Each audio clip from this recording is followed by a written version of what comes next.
চলছে আমাদের 2025 টাকি ষষ্ঠীবর লাল মাধব উচ্চ বালিকা বিদ্যালয়ের বার্ষিক ক্রীড়া অনুষ্ঠান। পতাকা উত্তোলন করলেন আমাদের বিদ্যালয়ের প্রেসিডেন্ট মাননীয়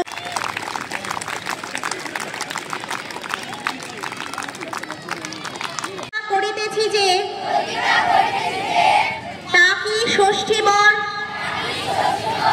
লাল মাধব উচ্চ বালিকা বিদ্যালয়ের 2025 সালের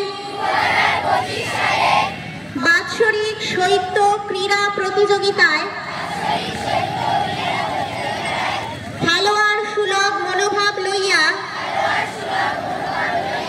প্রতিযোগিতায় অংশগ্রহণ করিব। প্রতিযোগিতানন মানিয়া চলিব। জয় পরাজয় নয়, প্রতিযোগিতায় অংশগ্রহণ করাই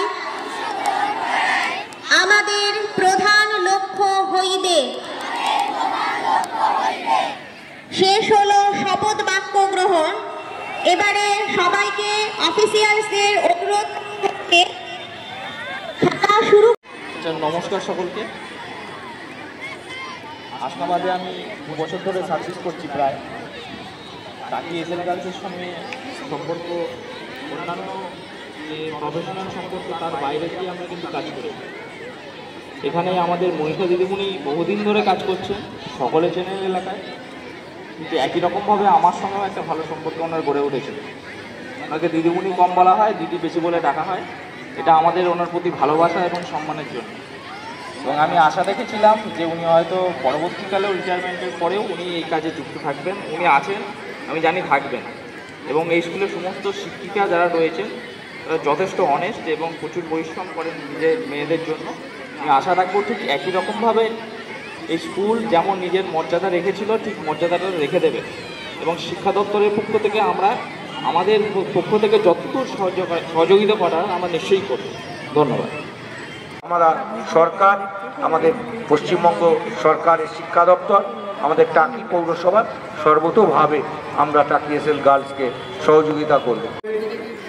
প্রত্যেকটা পরিচালন সমিতির মেয়াদ থাকে, তো সেই নিয়ম অনুযায়ী আমি প্রাক্তন হয়েছি বটে, কিন্তু আমার মন, আমার সমস্ত রকম সদিচ্ছা এই টাকির একমাত্র যে গার্লস স্কুল আছে সেই গার্লস স্কুলের সঙ্গে সবসময় থাকবে। এবং